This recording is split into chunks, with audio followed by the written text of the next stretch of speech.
لهذا وما كنا لنهتدي لولا أن هدانا الله وأشهد أن لا إله إلا الله وحده لا شريك له له الملك وله الحمد يحيي ويميت وهو على كل شيء قدير. سبحانك ربي سبحانك، أنت الذي تهب الكثير وتجبر القلب الكسير وتغفر الزلات. أنا لا أضام وفي رحابك عصمتي، أنا لا أخاف وفي رضاك أماني.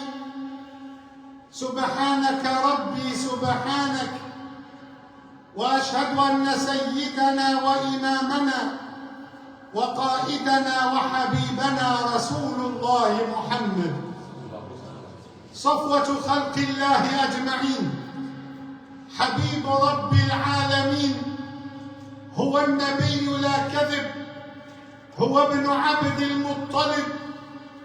جعلت حياتك للزمان ربيعا، ومشى بشيرك في النهار مذيعا. الله أكبر حين بشر قائلا، وهب الإله إلى الأنام شفيعا. سيدي يا رسول الله، ولد الهدى فالكائنات ضياء، وفم الزمان تبسم وثناء. الروح والملأ الملائك حوله، للدين والدنيا به بشراء. يا رسول الله، تجلى مولد الهادي، وعمت بشائره البوادي والقصاب، وأسدت للبرية بنت وهب يدا بيضاء طوقت الرقاب. لقد ولدته وهاجا منيرا، كما تلد السماوات الشهاب. فقام على سماء البيت نورا يضيء جبال مكة والنقاب. وضاعت يثرب الفيحاء مسكا، وفاح القاع أرجاء وطابا. بك بشر الله السماء فزينت، وتضوعت مسكا بك الغبراء. صلوا عليه وسلموا تسليما. اللهم صل وسلم وبارك عليك سيدي يا رسول الله. يا مصطفى ولا أنت ساكن مهجتي، روحي فداك وكل ما ملكت يدي. فسعادتي في دنياي ألا بغيرك أقتدي. جعل النعيم لمن يحب محمدا، فهو الذي أثنى عليه الله. يا رسول الله، يا بدر الدجى، يا بحر جود لا يكف عطاه، يا بلسما يشفي الجروح حنانه، يا ناطقا بالحق ما أبهاه. رسول الله نور لا يضاهى، رسول الله نور لا يضاهى، يفوق الشمس في أجلى ضحاها. صلى الله عليه وسلم. أبا الزهراء قد جاوزت قدري بمدحك، بيد أن لي انتسابا، فما عرف البلاغة ذو بيان إذا لم يتخذك له كتابا. اللهم صل وسلم وبارك عليه. ثم أما بعد. We praise Allah and we thank Him. And we ask Allah subhanahu wa ta'ala to bless our gathering. We ask Allah subhanahu wa ta'ala in this beautiful day to shower all of us with His mercy. As we came together as one family, one community, one united nation, we ask Allah subhanahu wa ta'ala in this beautiful day to shower all of us with His mercy and to write all our names at the end of the Jumu'ah so we all be forgiven. My brothers and sisters in Islam, today I'm not in a good situation, so people might feel, Imam is so lucky. I'm only lucky because I'm talking about the Prophet Mohammed. But I'm not in a good situation because I am talking about a great man, but the greatest man ever that Allah had ever created. And what can I do in 10 minutes, 15 minutes to tell you who is Muhammad sallallahu alayhi wa sallam? That's why I'm not in a good situation, because in a very short time I have to tell you who is Rasulullah. And when I find myself in this situation, actually I'm like a person, or not even a person. I'm like an ant, small ant, looking to a huge mountain. That mountain is Rasulullah Muhammad. So how can the ant describe the mountain?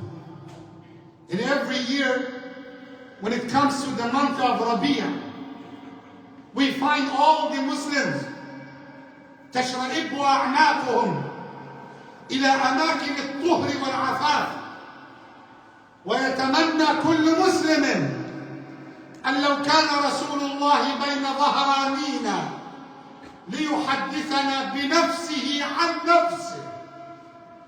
Every time when it comes to this moment, all the Muslims are looking into the places where Rasulullah was born, into the places where Rasulullah had lived. And every Muslim would wish if Rasulullah himself is living today, is Rasulullah sallallahu alayhi wa sallam was the person who is giving the khutbah today to tell us about himself, by himself. Who is Rasulullah Muhammad? And actually, I'm saying that statement today, and I want you to forgive me if it looked harsh, that lots of Muslims nowadays don't know who is Rasulullah.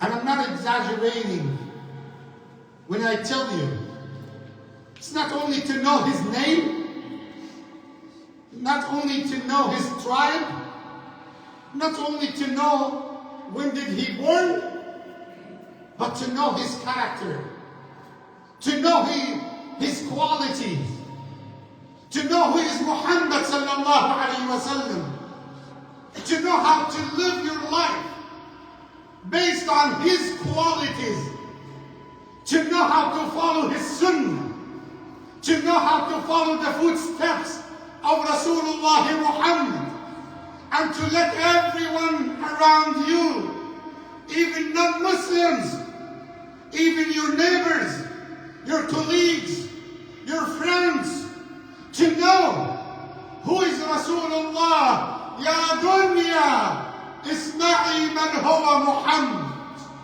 Ya dunya, the whole dunya has to know who is Rasulullah, the one that Allah had purified his mentality, purified his chest, purified his aqidah, purified those who are around him, purified everything to make him be prepared to carry the legislation of Islam. Zakka aqla, zakka shar'a, zakka jalisa, zakka baytahu, zakka ashabahu, zakkahu kullahu, faqal وَإِنَّكَ لَعَلَى خُلُقٍ عَظِيمٍ. Allah praised him in the Quran, and he said, "Oh Muhammad, you are over noble characters." Rasulullah is the greatest person ever, the best of the human being, that we need only not to know him, but we need to study his life, to walk his walk, to talk his talk, to imitate him in every second. And you know what? Allah said to him clearly in the Quran, وَمَا أَرْسَلْنَاكَ إِلَّا رَحْمَةً لِلْعَالَمِينَ. We have sent you only as a mercy to the entire creation. Creation with no exception. This is Rasulullah.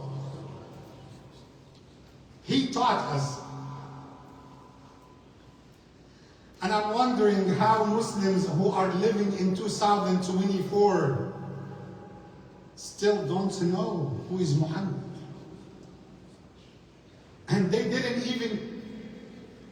didn't copy his ethics. Imagine if the Muslims nowadays are imitating Rasulullah. They will spread Islam everywhere. They will tell others who is Rasulullah. And those who are still in the media describing Rasulullah Muhammad as a killer, as a guy who was so harsh, they didn't know who is Rasulullah. The man who came to the newspaper to draw a picture of Rasulullah Muhammad as a person who is wearing a turban which has lots of bombs, a person who is looking bad, calling this is Muhammad. They didn't know who is Rasulullah, and I do not blame him. I blame us, because we didn't represent him well. Rasulullah was a mercy to the entire creation. Allah sent him to be merciful. He showed that mercy to his family members. He was the best husband ever. He was the best father ever. He was the best of the messengers ever. He was the best leader ever. He showed mercy to his family, to the companions, to the kids, his own kids and the kids of others. He showed mercy even to his animals. Animals, yes. He showed mercy to the other animals for people. He used to walk, and if he seen somebody overworking his animal, overloading his animal, he used to say, that's not the mercy. Allah will ask you about this animal. Put some load over his back. Put some load away from his back. And Rasulullah used to take care of the feelings of the animals. A man that Allah had sent him as a mercy. Do not wonder if I told you, as a mercy to his enemies. Imam, even enemies? Yes. Those who persecuted him, those who gave him physical abuse, those who slaughtered his companions, those who killed his uncle. You know Hind, the lady who paid for Wahshi to kill his uncle. He had the space in his heart to forgive her and forgive Wahshi and accept them into Islam afterwards. Abu Sufyan, the one who killed many of the Sahaba, when he wanted to come back to Islam, he welcomed him. Even he made a dua for Abu Jahl Abu Jahl, the worst of the enemies of Islam. Rasulullah said, Abu Jahl is equal to Fir'aun. And yet, he was making dua for his guidance. And when his son, his own son, Ikrimah, the son of Abu Jahl, had entered Islam, and he came one day and he said, Ya Rasulullah, my father passed away, and I wanted something to rub my father's on. Rasulullah took off his shirt, his qamis, and he gave it to him. Why? To rub Abdullah ibn Ubay ibn Salul, to the leader of the hypocrites, Ikrimah. And you know what? Rasulullah wrapped Abdullah ibn Ubay ibn Salul, the leader of the hypocrite, and he told the Sahaba, do not remind the Ikrimah of the name of his father, Abu Jahl. Do not mention that word, the father of ignorance, in front of his son, because you are going to hurt his feelings. This is Rasulullah. A mercy. You know the famous story? The man who was ignorant, and he came and urinated. He urinated in the back of the masjid. And the Sahaba got mad and they said, how come? Rasulullah said, leave him alone, let him finish. Let him finish.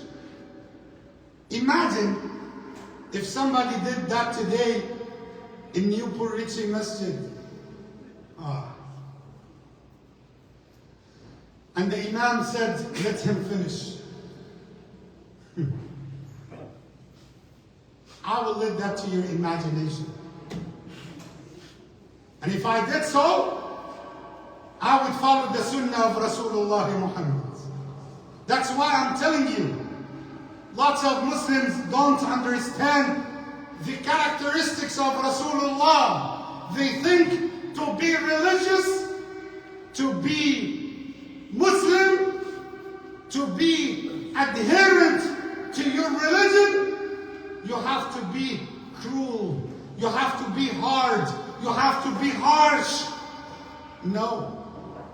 Ya dunya, اسمعي من هو محمد. Listen to who is Rasulullah.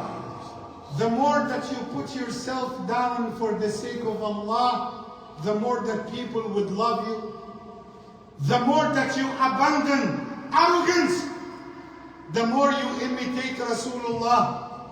The more you show mercy to others, the more that Allah will shower you with His mercy.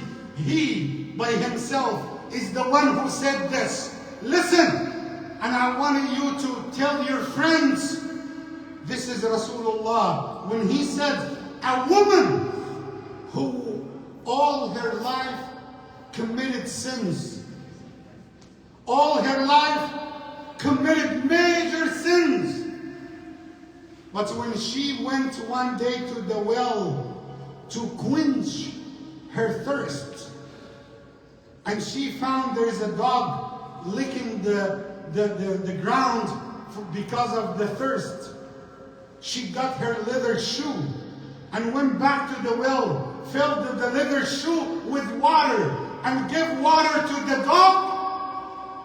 Allah forgave all her sins. This is Islam. And the other lady that trapped the cat in her house, she didn't feed, nor she didn't release the cat. And Allah made her to enter the hellfire. Nowadays, we as Muslims became so picky. Imam, he did it halal, haram. Imam, he didn't pray the Sunnah. Don't you tell him about the Sunnah. And the same brother, he took the inheritance of his family and he stole their money. The one who is so eager about the Sunnah is the same brother who is selling alcohol. The one who is criticizing his brothers in the masjid because they didn't have enough food is the same person who is taking riba. Do we know how to apply Islam? Do we know how to imitate the Prophet Mohammed sallallahu alaihi wasallam? We have the responsibility, by the way, to tell the non-Muslims who is Rasulullah, to stop this cycle of the media about Muslims who love violence, to tell them we came with the message of peace, the message of mercy was carried out by the messenger that Allah had sent him as a mercy. And there is that famous story of Thumama ibn Athal. Thumama ibn Athal, one of the worst of the enemies of Islam, he planned a lot against Rasulullah. He talked bad about Rasulullah. He did everything possible to stop the da'wah of Rasulullah Muhammad. He killed some of the Sahaba. And one day, he entered Medina and he thought that no one is going to arrest him because he is a leader. Once he entered Medina, the Sahaba arrested him and they tied him in a pillar inside the masjid. Imam, kafir, and they let him enter masjid. You know, sometimes people are overreacting because they don't understand the religion. Yes, Rasulullah allowed him to enter to the masjid, and he met him and he told him, what do you need by coming to Medina? He said, since you guys arrested me, oh Muhammad, you have three choices. Whether you kill me, and at that time my people will come to fight you, or you ask for money, and they will give you all the money that you want. And if you released me, I am a thankful guy. I will be thankful to you. And Rasulullah kept him for 3 days to be able to listen to the Quran, to be able to watch Rasulullah, to be able to watch the companions while they are talking in the masjid, to change the idea. And after 3 days, Rasulullah said to the Sahaba, let him go. What? He killed some of us? He planned against you? And you say, let him go? He said, yes, let him go. You are free. And the man left to his people and he took shower. Then he dressed well. And he came back to the masjid. He stood in front of Rasulullah and he said, Ashhadu an la ilaha illallah wa ashhadu anna Muhammadan Rasulullah. O Messenger of Allah, your name was the worst name ever in my head. Your religion was the worst religion ever in my head. Your Medina was the worst place ever in my head. Today, I swear by Allah, you are the most beloved person on earth to me.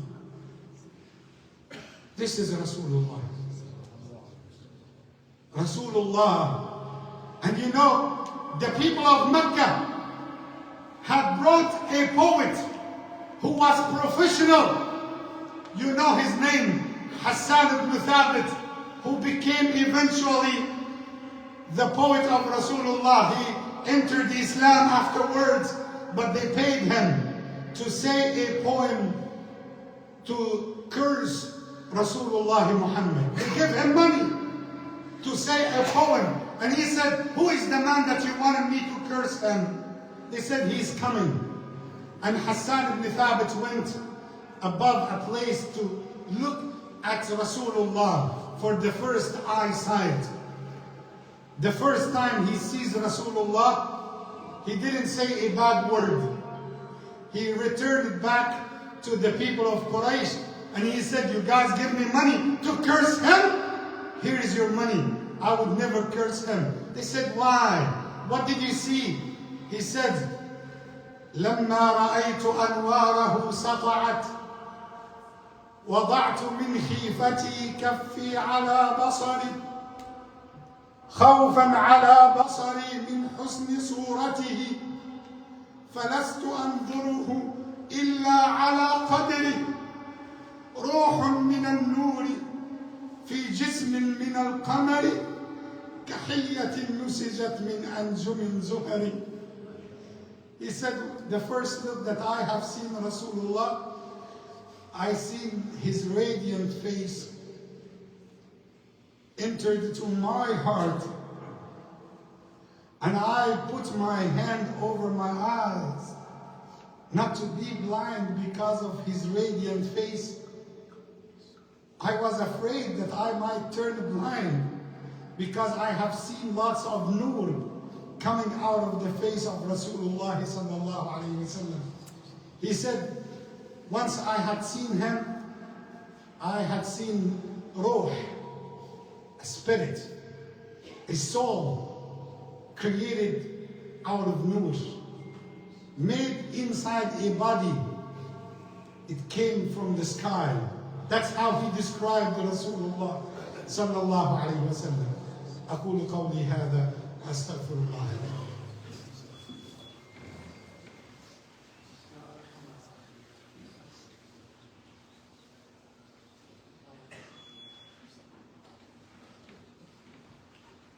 الحمد لله وكفى وصلاة وسلاما على النبي المصطفى صلى الله عليه وسلم. My brothers and sisters in Islam, I just wanted to give you that quick message before Salah, because I promised that I will finish it early. But every Muslim has the responsibility in this country to be an ambassador of Islam. You are not only by yourself. No. You are representing Islam. You are representing Quran. You are representing the Prophet Muhammad sallallahu alayhi wa sallam. So every Muslim is taking the responsibility in his action, in his statement, whether whomsoever you are the brother who is representing Islam in this country. So be careful in your dealings, in your business, in your transaction. Don't say, I am alone by myself and Islam is on a side. No. You are a Muslim representing Islam. Let them to know who is Rasulullah. Let them know the reality of the personality of Rasulullah Muhammad. One of the allegations that Islam came to insult women. One of the allegations came that Islam came to oppress women. Let them know how he used to deal with his daughter Fatima. She used to come to Rasulullah, knock the door. And he used to say, who is knocking the door? She used to say Fatima. Once Rasulullah hears the name Fatima, he used to stand up out of respect, hugging his daughter, kissing her in her forehead, and he used to leave his own place, his special place, to Fatima out of respect. And they asked him publicly, who is the most beloved person to your heart? He said, my wife, Aisha. Aisha. He didn't feel embarrassed to mention her name in front of everyone. This is Rasulullah. And because of the time, I can tell you a lot about him. But I take that responsibility as an Imam, as a leader for this community, and pass it to your next. You are a representative of Islam. So please carry this amana. Carry this amana and fulfill it well. Jazakumullahu khairan, barakallahu feekum. My brothers and sisters, we were saddened the day before that we have one of our brothers, Brother Tapas, passed away due to the heart attack. And the brother reverted to Islam 3 years ago during the COVID time. And inshallah tomorrow we will have his janazah in the masjid after Dhuhr Salah. So it's an announcement, an invitation to all of you to witness the janazah inshallah tomorrow after Dhuhr Salah. And by the way, if you wanted to support your masjid for the janazah of your brother, please do so for the cost, for the spot, for the the opening, closing, the vault. If you can support, it's a great chance to support your masjid inshallah. Jazakumullahu khairan. And do not forget the boxes to donate to the house of Allah. May Allah keep you always generous and bless your family members. Allahumma ameen. Allahumma اغفر لنا ذنوبنا وإسرافنا في أمرنا وثبت أقدامنا. اللهم توفنا مسلمين وألحقنا بالصالحين واحشرنا يا ربنا في زمرة خير المرسلين وأقم الصلاة. قوموا إلى صلاتكم.